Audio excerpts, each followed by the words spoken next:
una vez que termine, por supuesto, porque hay cosas que son como muy elementales, y más si ustedes están haciendo cardiología, y hay otras que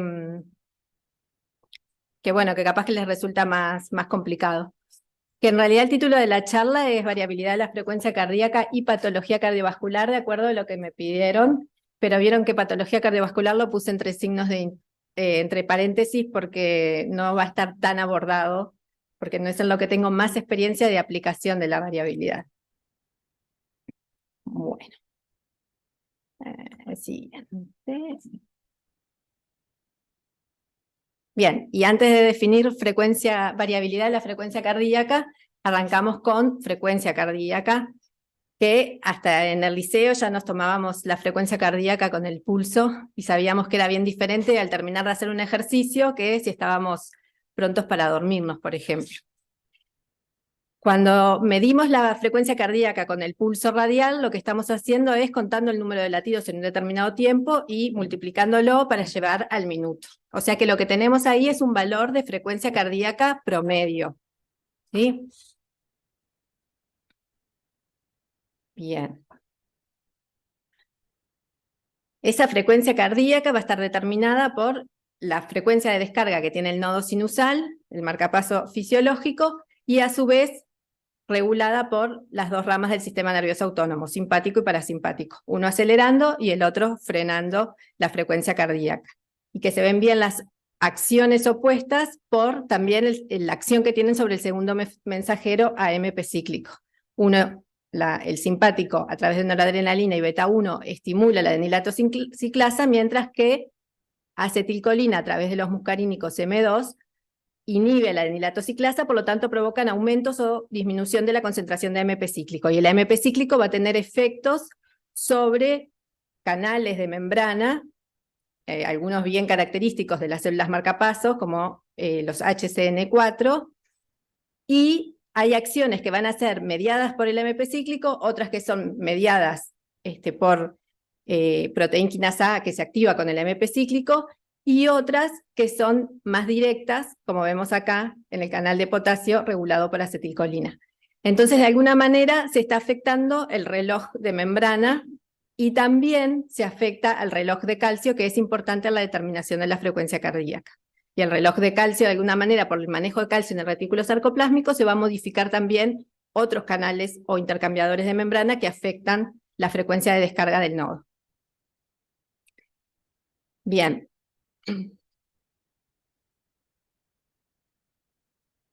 Todo esto a modo de introducción. Además de hablar de frecuencia cardíaca, podemos hablar de ritmo cardíaco, y eso es esa cantidad de latidos que hay en un determinado tiempo, cómo se distribuyen en ese tiempo. Podemos tener un ritmo regular, un ritmo irregular, un ritmo sinusal. Lo que vamos a ver es estos ejemplos que yo les voy a mostrar, que son de los que tengo más experiencia, que es, por ejemplo, este ritmo regular que pueden ver en el electrocardiograma de esta ratita. Este registro se hace con un transmisor telemétrico que permite hacer el registro del animal consciente y sin restricción del movimiento. ¿Ven que está el electro? ¿Qué tiempo les parece que puede haber en el eje de las X? Esto es para activarlos un poco y que no se duerman. Yo les cuento, si quieren les cuento claro, exacto, cuántos segundos, y cuántos segundos te parece que puede haber. ¿Saben qué segundos? Hay 12 complejos en todo este tiempo. 15. Claro, bueno, es que ahí esa es la gracia de la pregunta. Si fueran humanos sería muy fácil. Exacto. Sí, exactamente. Bueno, bien. O sea que acá tenemos 2 segundos. O sea que tenemos unos 330 latidos porque creo que los 2 segundos hay una que no se incluye, o sea que serían 11 por 30, 330 latidos por minuto, la frecuencia cardíaca basal de la rata.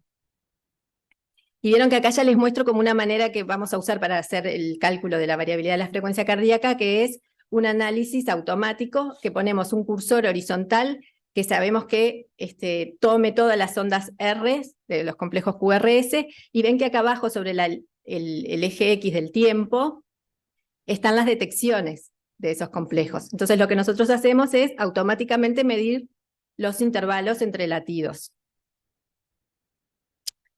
Bien. Acá vemos otro ejemplo, ahora más recientemente estamos haciendo registros en el ratón, y otra vez le pregunto, a ver cuánto les parece que es el eje del tiempo en este caso. Sí, o sea, claro, exacto, pero ¿qué tiempo?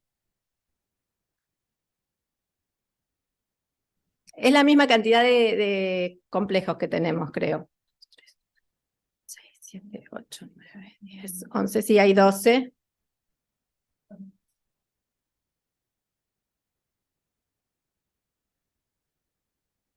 ¿Qué les parece?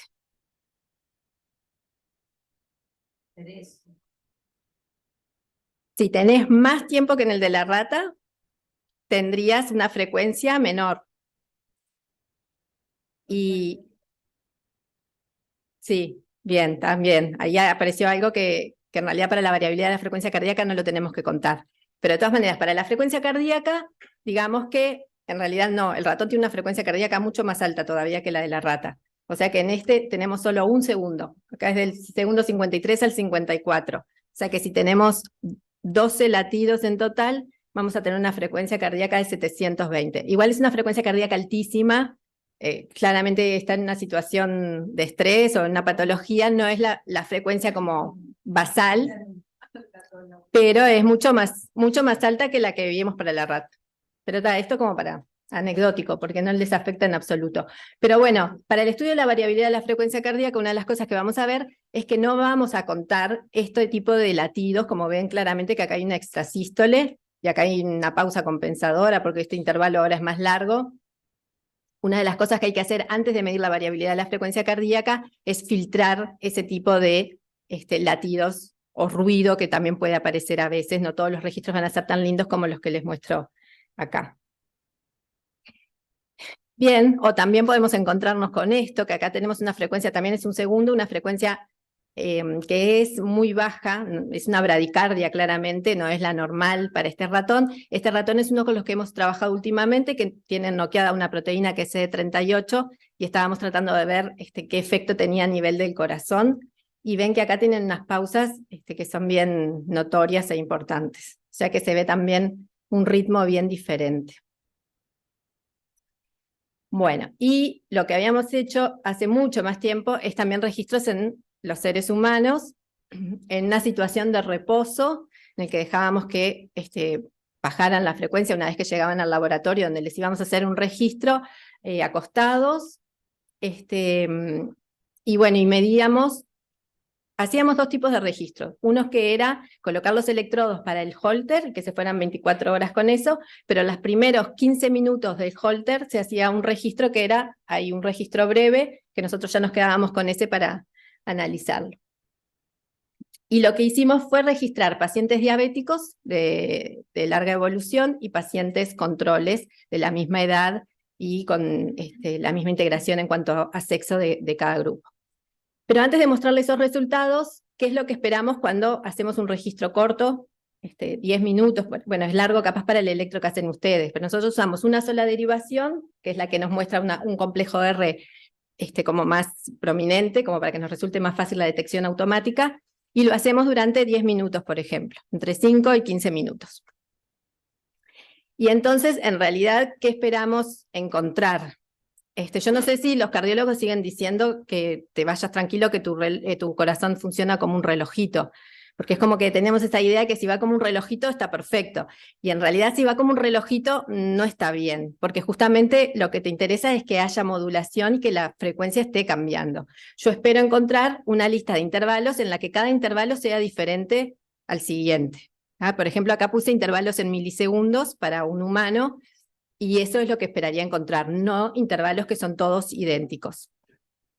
Cuando lo registro ahora en un tacograma y pongo intervalo RR en milisegundos en función del tiempo o del número de latido, en este caso tengo 400 latidos, que serían como 5 minutos más o menos de registro. Bueno, ahí gráficamente están viendo lo que es la variabilidad de la frecuencia cardíaca. Para una misma frecuencia cardíaca, yo tengo variaciones. Fíjense, acá tenemos un RR promedio de 867 milisegundos, que está representado con la línea azul que ven acá. Esta línea azul es el intervalo RR promedio. Pero lo que nosotros en realidad vemos es que no están todos los intervalos RR, todos los ciclos cardíacos no duran 867 milisegundos, sino que hay unos que están por encima y otros por debajo del promedio. Y eso justamente es la variabilidad de la frecuencia cardíaca. Y vieron que le llamo variabilidad de la frecuencia cardíaca por más de que está registrado el RR, que es la duración del ciclo, y que para calcular los índices de variabilidad de la frecuencia cardíaca yo voy a usar los RR. Para todos los índices uso el intervalo RR. Pero bueno, el nombre que predominó y que se hizo popular fue variabilidad de la frecuencia cardíaca. Que en realidad, bueno, es muy parecido porque si vos haces el inverso del intervalo, vas a tener la frecuencia cardíaca.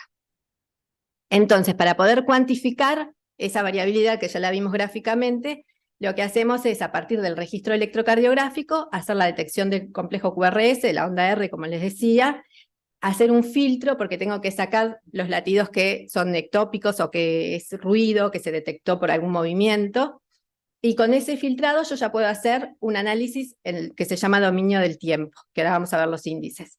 Y si no, tengo que hacer un procesamiento un poco más, hacer una interpolación y sacarle como la tendencia que pueda tener mi tacograma, porque eso hace que no se puedan calcular otro tipo de índices. Entonces, una vez que se hace ese procesamiento, sí se puede hacer el análisis en el ámbito de la frecuencia, que ahora les voy a mostrar.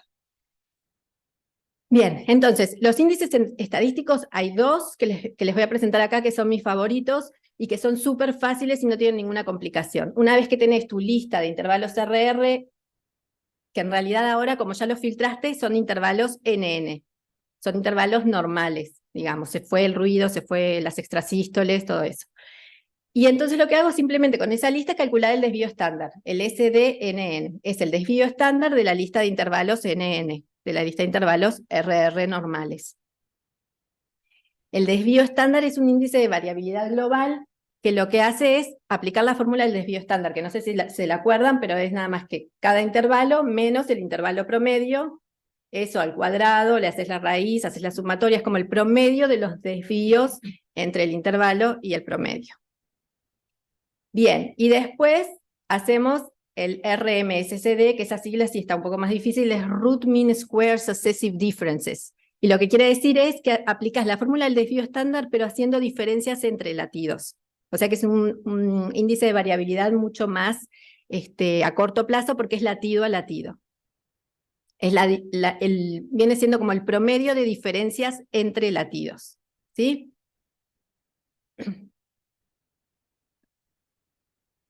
Bien. Y lo otro que se puede hacer es el análisis espectral, que es en el ámbito de la frecuencia, que esto es bastante famoso, pero que a mí la verdad que no me gusta mucho. Pero hay que decir que tiene cosas que son interesantes y que por eso se las voy a mostrar.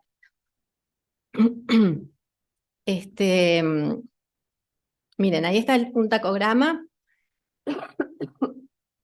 Disculpen. Bueno. Y dibujé en azul una de las ondas que se dibuja en ese tacograma. O sea que la frecuencia tiene esas variaciones. Pero a su vez hay otras, no sé si se logran dar cuenta, acá se amplía ese pedacito y se ve que hay unas variaciones que tienen mayor frecuencia. Entonces lo que se hace es como descomponer el tacograma en sus distintos componentes de frecuencia. Y se hace una transformada de Fourier o cualquier otro tipo de análisis espectral, que genera este gráfico que ven acá, que es un gráfico de densidad espectral en función de la frecuencia, pero de la frecuencia en la que se producen estas variaciones cíclicas. Y entonces se divide para el humano en una banda de alta frecuencia, o high frequency, HF en inglés, que son variaciones que van entre 9 y 24 por minuto. Y otras de baja frecuencia, low frequency, que son variaciones que van entre 2,4 y 9 por minuto. Entonces, vos haces el análisis espectral de un tacograma, al que le hiciste primero el procesamiento de los RR, y obtenés esto y podés calcular, por ejemplo, dos índices de variabilidad, que sería el área bajo la curva para ese rango de frecuencias y obtener un valor de HF y un valor de LF. O podés decir, bueno, ¿en qué frecuencia me cae el pico del EF o me cae el pico de HF? ¿tá? El problema es que acá no es tan sencillo como que en cualquier parte del mundo, si hacíamos el desvío estándar, nos va a dar igual. Acá depende en cada laboratorio o cada lugar qué tipo de procesamiento de la señal hace y después qué tipo de análisis de frecuencias o espectral utilizan, si es el de Fourier o si es el de, acá ahora va a aparecer el otro nombre, y hay que decidir qué ventanas temporales tomás y eso, entonces es como más difícil comparar cuando vos te dan un índice en el ámbito de la frecuencia, compararlo con uno que vos calculaste, cosa que no pasa con los estadísticos. Entonces, miren, acá les muestro, este sujeto era un estudiante de Facultad de Ciencias, que hicimos un taller hace bastantes años con el doctor Migliaro, que ya se jubiló, y tenemos acá, por un lado, el tacograma de esta persona que estaba acostada, tranquila, pero además le registramos la temperatura poniendo dos termómetros bien chiquitos en las narinas, que entonces aumentaba y disminuía la temperatura de acuerdo a la respiración, en una manera de registrar la respiración. Entonces tenemos, por un lado, el tacograma, que es una señal procesada ya del electro, y por otro lado, el flujo aéreo, que es el registro crudo, así como está. Ahí podemos contar que la respiración era de 18 respiraciones por minuto. Cuando hacemos el análisis espectral del tacograma, miren lo que se genera. Acá tenemos, esto era modelado autoregresivo de Berg, no sé, que es como que te queda más suave la onda que la transformada de Fourier. Pero en definitiva ven que tenemos dos picos, tenemos tres picos. Para un registro corto, los que podemos contar y considerar son el EF, que está acá, y HF, que está acá. Si se fijan, el pico en el que está HF es en 0,3 Hz. 0,3 Hz, Hertz quiere decir por segundo. O sea que si yo quiero saber por minuto, tengo que multiplicar por 60. O sea que 0,3 por 60 me da 18. O sea que hay un pico de variaciones de la frecuencia que coincide con la frecuencia respiratoria. Y si les quedaba alguna duda de que la respiración determina las variaciones de la frecuencia cardíaca en gran parte, no totalmente, pero en gran parte, a este sujeto se le pidió que ahora respirara a una frecuencia controlada. Había un metrónomo que le indicaba cuándo inspirar y cuándo expirar a una frecuencia mucho más baja, y respiró a 6 respiraciones por minuto. Y fíjense cómo cambió el tacograma, que es muy notorio, no hay que calcular nada, te das cuenta cómo cambió obviamente la respiración, que tiene menor frecuencia y mayor amplitud, y cómo el tacograma ahora sigue tal cual el dibujo que hace la respiración, el flujo aéreo. Y cuando ahora vamos a mirar el espectro de frecuencias, vemos que se concentraron todas en 0,1 Hz, que 0,1 Hz es 6 por minuto. ¿Ah? Y en realidad esto probablemente ustedes ya lo sabían, es otra manera de verlo, pero es la llamada arritmia sinusal respiratoria, que es gran parte de la variabilidad de la frecuencia cardíaca, ¿sí? Bueno, y entonces ahora sí les muestro algunos de los resultados de este estudio que les decía, que en realidad lo hicimos para comparar, estábamos como viendo cuáles eran los mejores índices y los mejores tiempos para nuestros estudios. Entonces, el grupo de pacientes diabéticos tipo 1 de larga evolución, ya esperábamos que tuvieran una variabilidad disminuida, probablemente porque tienen una neuropatía que afecta la regulación que el autónomo hace a nivel cardíaco. Entonces, este es el paper publicado en el 2003, que dice que los estudios cortos fueron tan útiles como el Holter para diferenciar a los pacientes diabéticos de sujetos sanos.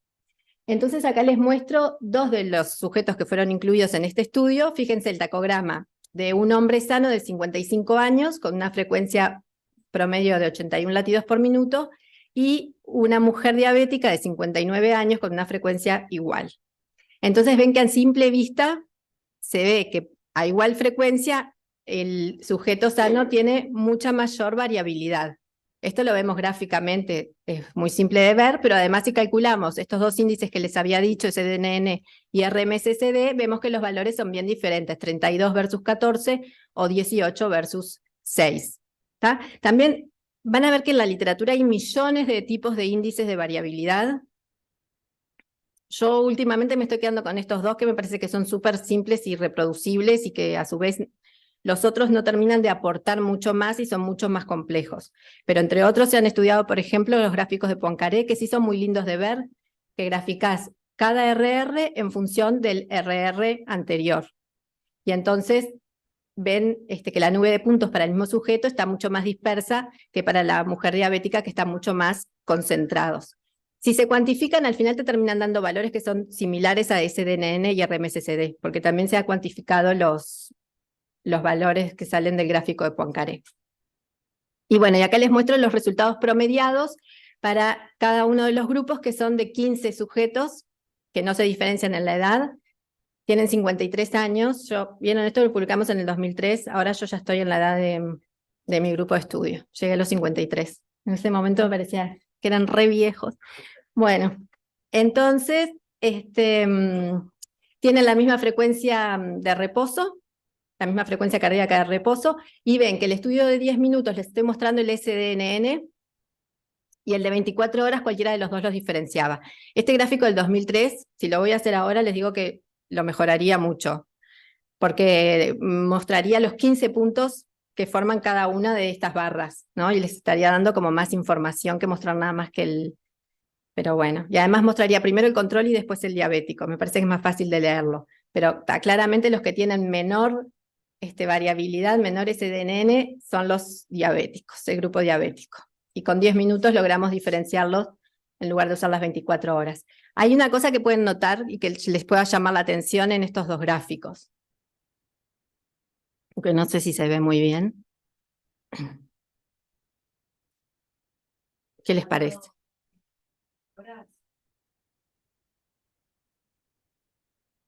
Sí, el valor de P es verdad, es como que es un... Pero no sé si puedes decir que los 10 minutos son más significativos porque te da un valor de P más bajo. Podría ser, pero bueno, nosotros dijimos, bueno, te da un valor de P significativo, no sé si me sirve más o no. Eso no lo...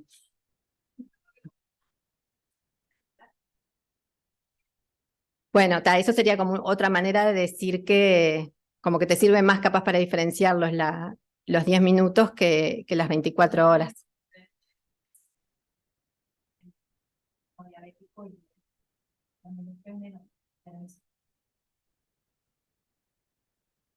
Bueno, ahí capaz que tendríamos que ver porcentualmente igual. Porque yo quería que notaran otra cosa, otra diferencia.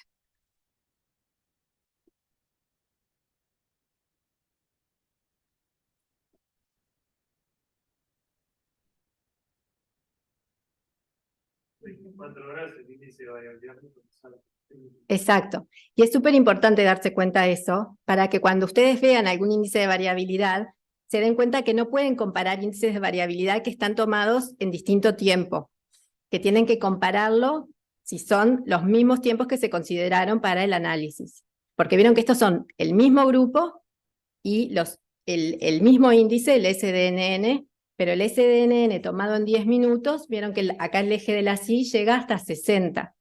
Mientras que el SDNN tomado en 24 horas, vieron que llega a 160. Y es lógico, porque si vos te pones a pensar, comparado con la frecuencia cardíaca promedio, cuando vayas a hacer la diferencia, vas a tener muchas más diferencias porque vas a tener incluido lo que es la actividad diaria de la persona, lo que es el reposo cuando está durmiendo. Entonces, esto nos permite simplemente confirmar de que hay que estar cuidadoso con eso. Los índices que tira el Holter, bueno, justamente uno es el SDNN y otro es el RMSSD, que son los que les marqué acá. Y hay algunos otros, bueno, por lo menos en el Holter que yo me fijé, y que es un Holter también de que habíamos usado con estos pacientes hace muchos años. No sé si ahora como que hay otros índices también que pueden ser más interesantes, pero los que yo acá les marco son, de potencia total es lo que les mostré del ámbito de la frecuencia, pero es que haces el área bajo toda la curva. En lugar de tomar en la banda de las HF o las bandas de la LF, haces área bajo la curva de todo, y es potencia total o total power. Y eso es muy parecido, más allá de que te dan unidades diferentes, y uno es en el ámbito del tiempo y otro de la frecuencia, pero ambas medidas que están correlacionadas te hablan de variabilidad global. Mientras que el RMSSD que les comentaba, y estos otros índices que ahora les digo que son, hablan de variabilidad latido a latido y están más relacionadas con las HF en el ámbito de la frecuencia. El NN50 son la cantidad de latidos que tienen una diferencia entre ellos, entre cada uno y el siguiente, de más de 50 milisegundos. Y esa cantidad de latidos también se puede expresar como porcentaje. Esto es uno de los índices que cuando nosotros vamos a estudiar en la rata o en el ratón, si lo queremos usarlo tenemos que modificar. El RMSCD lo usamos tal cual. El NN50 hay que cambiarlo porque es diferencias mayor de 50 milisegundos, depende de cuánto sea el intervalo que vos estás considerando, que depende de la frecuencia cardíaca. Bien.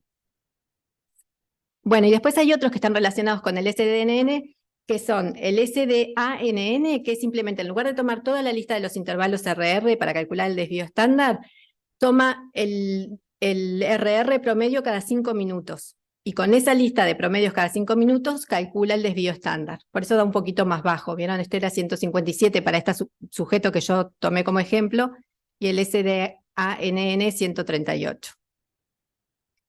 Y después está el índice SDNN, que ahí es como un índice de variabilidad a corto plazo, porque en realidad lo que hace es el SDNN para 5 minutos. Y lo que hace es, lo hace para los 5 minutos de todo el registro de 24 horas y promedia ese valor. Y vieron que ahí da un valor que es mucho más chico, porque está promediando desvíos estándar de 5 minutos nada más. Bueno, y con relación a la patología cardiovascular, el índice SDNN de 24 horas se vio que tenía una relación con el pronóstico después del infarto agudo de miocardio. Entonces, estos índices se tomaron hasta 11 días después del infarto agudo de miocardio en 808 personas, pacientes, y acá se ve que la supervivencia es peor si el índice SDNN en 24 horas era menor de 50 milisegundos. Y tenían una supervivencia mucho mejor si ese índice era mayor de 100 milisegundos. Este trabajo se publicó en 1987, o sea que hace bastante tiempo, y fue tomado de vuelta en lo que es la Biblia de la variabilidad de la frecuencia cardíaca, pero que igual la Biblia vieron que es del 96, que es este trabajo que cito acá. La primera vez que se utilizó la variabilidad de la frecuencia cardíaca fue en realidad en el monitoreo fetal, que fue bastante anterior, como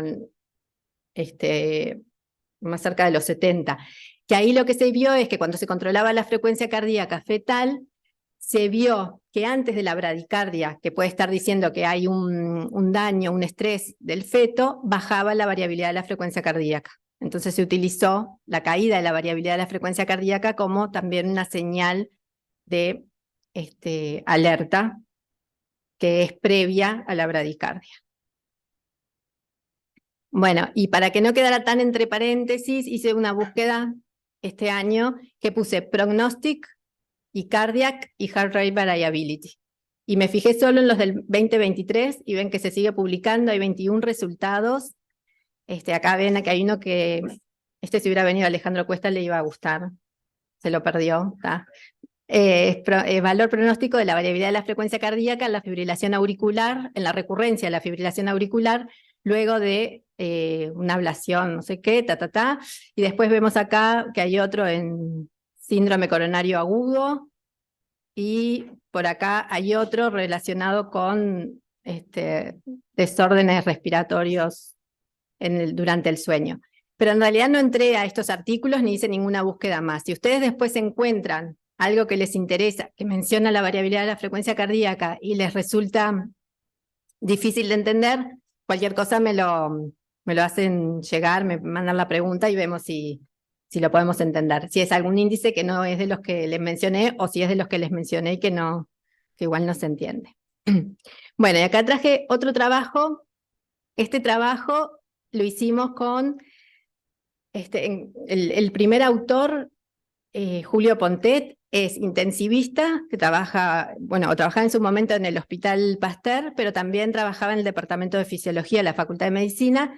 Entonces lo que hacíamos era un trabajo en colaboración, que la verdad debo decir que fue súper interesante, así que si tienen ideas de trabajos clínicos para hacer con variabilidad de la frecuencia cardíaca, son bienvenidas las propuestas y las colaboraciones, porque este trabajo es, de los que yo he publicado, el más citado por lejos, o sea, tiene el doble de citas que el segundo más citado. Así que la colaboración con la clínica ha sido bastante redituable en ese sentido. Bueno, y lo que hacíamos acá era ver si los pacientes, al ingresar a la sala de cuidados intensivos por un diagnóstico de sepsis, el registro de variabilidad de la frecuencia cardíaca lograba diferenciar cómo iban a evolucionar estos pacientes. Entonces se sacaba, porque lo bueno es que a estos pacientes se los monitorea todo el tiempo, y lo único que había que hacer es con un aparatito sacar del monitor a la computadora 10 minutos del registro para poder analizarlos. Y lo que se vio, luego de ir viendo la evolución del grupo que se había registrado, es que había un grupo que evolucionaba mal y desarrollaba una disfunción multiorgánica, hay como un desacople de todos los órganos y que la mortalidad en ese caso es muy alta, y había otro grupo que evolucionaba bien, no desarrollaba disfunción multiorgánica, es el que le llamamos grupo MODS, y grupo no MODS es por Multiple Organ Dysfunction Syndrome. Y vamos a comparar la variabilidad, a ver si tenían mejor variabilidad los que no evolucionaron, o sea, mejor variabilidad los que evolucionaron bien, los que eran el no-MODS group. Pero el tema es que vieron que ahí les marqué que la edad, obviamente, era bien diferente. Los que habían evolucionado bien tenían una edad menor. Y la variabilidad de la frecuencia cardíaca se modifica con la edad. Cuanto más chicos somos, capaz que, no sé si ustedes han evaluado los electrocardiogramas de los niños, y respirando capaz en forma profunda, logran ver la variabilidad en el electro sin tener que ir a hacer el tacograma, como que logras ver que los intervalos se acortan en la inspiración y se alargan en la expiración. A medida que envejecemos, la variabilidad la vamos perdiendo. Entonces esta comparación no iba a ser muy útil. Lo que hicimos fue tomar de estos 28 pacientes, los 11 que podían machear con la edad del grupo que había evolucionado mal. Hicimos un caso control haciendo una comparación 11 contra 11. Y ahí sí la edad nos quedó perfecta, no se diferenciaban por edad y no se diferenciaban por otros scores de severidad que también se hacen al ingreso a la sala de cuidados intensivos. Y haciendo esta comparación vimos que la variabilidad al momento del ingreso para algunos índices era diferente, y era mayor en el grupo que evolucionó bien y menor en el grupo que evolucionó mal. Y con un grupo de 11 contra 11 igual nos animamos a hacer este tipo de curvas ROC, que te permite ver con qué sensibilidad y especificidad los índices estos de variabilidad te permitían valorar el pronóstico de los pacientes al ingreso. A raíz de ese trabajo, después nos dio interés estudiarlo a nivel animal, de rata, para tratar de llegar a saber los mecanismos que producían este descenso de la variabilidad en la sepsis. Y lo que les voy a mostrar, no les voy a aburrir con todo el estudio, pero les voy a mostrar dos cosas que me parece que están buenas, porque uno logra entender qué es lo que cuantifica la variabilidad de la frecuencia cardíaca. Miren, acá otra vez les tengo una pregunta. Tengo un tacograma. Vieron que este tacograma está en frecuencia cardíaca, latidos por minuto. Acá lo que tengo graficado es frecuencia cardíaca instantánea. Es decir, con cada intervalo RR, a partir de cada intervalo, yo digo, bueno, si el intervalo dura esto, ¿cuánto es la frecuencia cardíaca? ¿Cuántos latidos entran en un minuto? Y así voy haciendo, en lugar de RR, frecuencia cardíaca. Este es el tacograma de esta rata registrado de esta manera que les decía, con un transmisor telemétrico que te permite cuantificar la variabilidad del animal sin restricción del movimiento y sin estar anestesiado. Después lo que hacíamos era sacar el corazón del animal y hacer un experimento con el corazón latiendo en forma espontánea, hacer un experimento in vitro, en el que perfundimos el corazón por la técnica de Langendorf, que te permite perfundir a través de las coronarias. Entonces, estas ratitas estaban dentro de un grupo que le llamamos grupo sham, que quiere decir simulado, que era un grupo al que no le inducíamos la sepsis. La sepsis la inducíamos con ligadura y perforación del ciego, como en una peritonitis, Pero en este grupo de ratas lo que hacíamos era toda la cirugía, pasaban por la anestesia, por el estrés quirúrgico, pero sin hacer la inducción de sepsis. O sea que esta es una ratita sham. ¿Cómo les parece que va a ser el tacograma del corazón aislado de esta ratita que tiene este tacograma in situ, su corazón in vivo?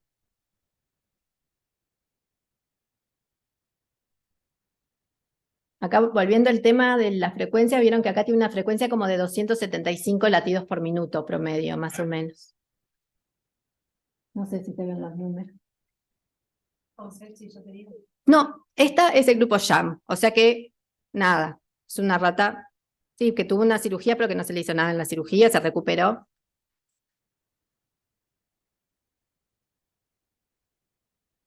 Vos dijiste algo, pero no te escuché. Claro.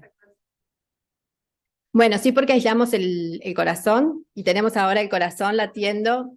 Claro, entonces la pregunta era cómo es el registro, o sea, cómo es el tacograma del corazón, de ese corazón que lo registré en la rata, ahora lo registro en... Exacto, exacto. Eso que me contestaron de la variabilidad está perfecto, ya se los voy a mostrar. Solo me falta que me digan una cosa, ¿cómo va a ser la frecuencia cardíaca? Está, pero más alta, más baja o igual. Más alta, están diciendo porque ustedes están pensando en el humano. Sí, Perfecto, claro, porque en el humano vos tenés un tono vagal que predomina, y si sacás el corazón, esperás que la frecuencia cardíaca aumente. Bueno, pues no, en los roedores tenemos un tono simpático que predomina, y por lo tanto cuando lo sacás no quiere decir que vos lo destruiste el corazón en la maniobra, sino que al perder la regulación, la frecuencia va a bajar. ¿Ah? Y entonces, efectivamente, fíjense lo que tenemos, una frecuencia cardíaca menor y una variabilidad plana. O sea que si no tenés la regulación autonómica, esto es la variabilidad. Igual está bien que vos dijiste que había una variabilidad propia del nodo. Y sí, el nodo que es un oscilador y tiene que tener su propia variabilidad, tampoco es un reloj. Lo que pasa es que yo acá estoy comparando dos tacogramas con una escala que es la misma, va de 100 a 400 latidos por minuto. Pero si yo este pedacito lo amplío y pongo una escala ahora de 195 a 210, ven que hay cierta variabilidad. Y esta variabilidad, bueno, puede ser la propia del nodo, o puede ser también que sea variabilidad porque yo tengo un sistema de control de temperatura para hacer el registro lo más fisiológico posible, que varía, porque más allá de que trato de mantener la temperatura a 37, varía, y eso podría generar cambios, por ejemplo, o bueno, podría haber también por el sistema de perfusión, que en este caso es con una bomba peristáltica, que haya modificaciones en el flujo que haga que se activen mecanosensores que modifiquen también la frecuencia de descarga. O sea que ahí queda claro lo que ya esperábamos, de que si no tenemos la regulación autonómica, perdemos muchísima variabilidad.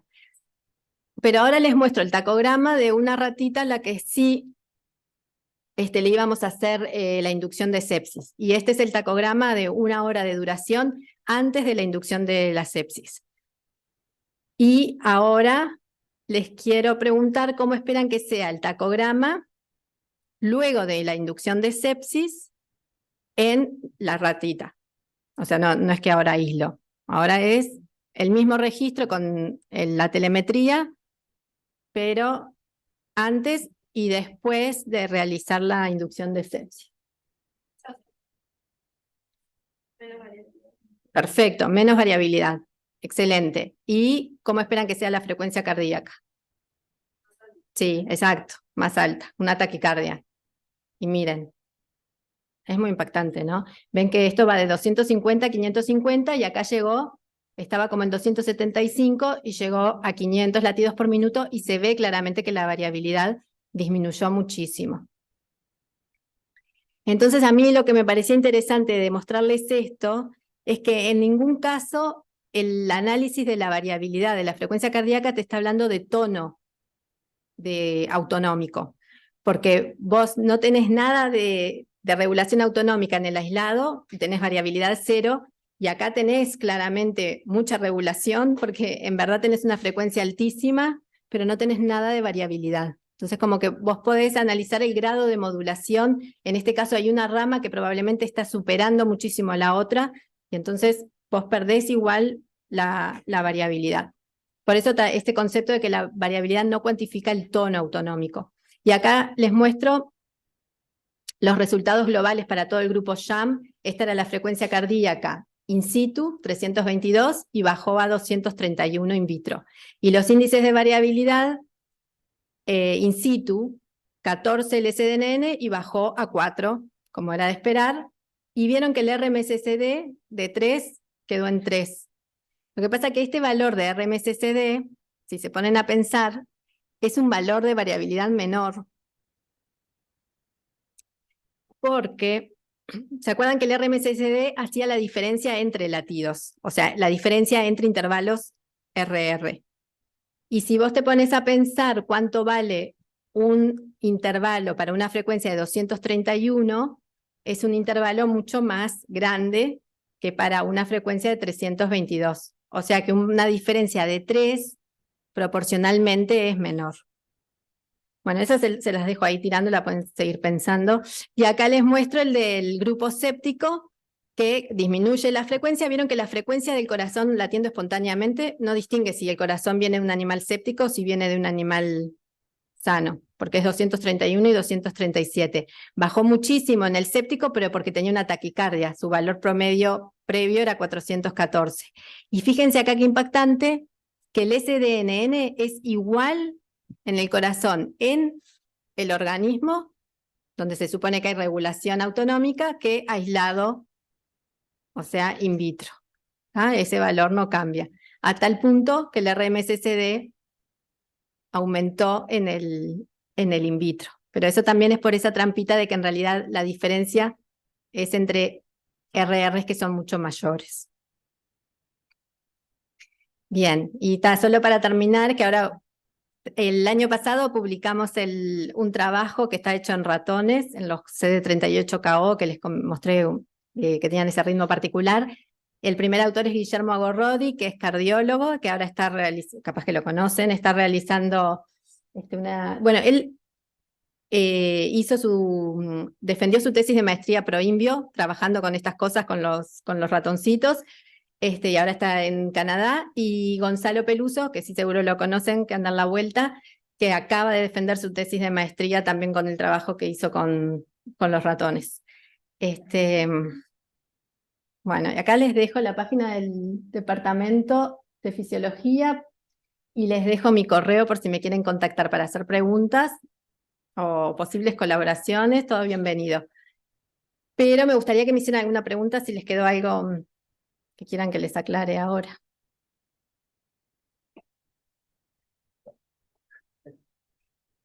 No, estuvo re interesante y hace pensar un poquito más.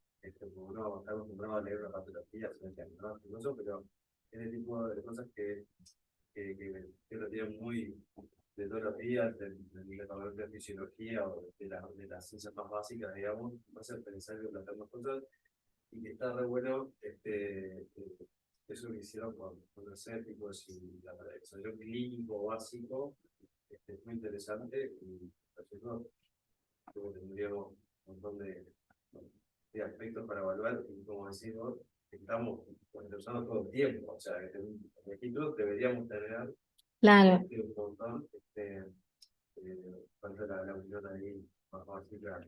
Pero una de las complicaciones puede ser cómo sacás el registro del monitor a la computadora. Que en fisiología trabajaba Roberto Rica, que era cardiólogo, que ya es cardiólogo, pero ahora es más abuelo que cardiólogo, y se jubiló. Y él creo que había comprado un aparatito, que no sé si Federico Ferrando puede ser que lo tiene, pero pueden hablar con él, porque aparentemente con ese aparatito es como que es fácil hacer el pasaje, claro, de datos, y bueno, te puede permitir hacer otro tipo de análisis capaz que lo del monitor.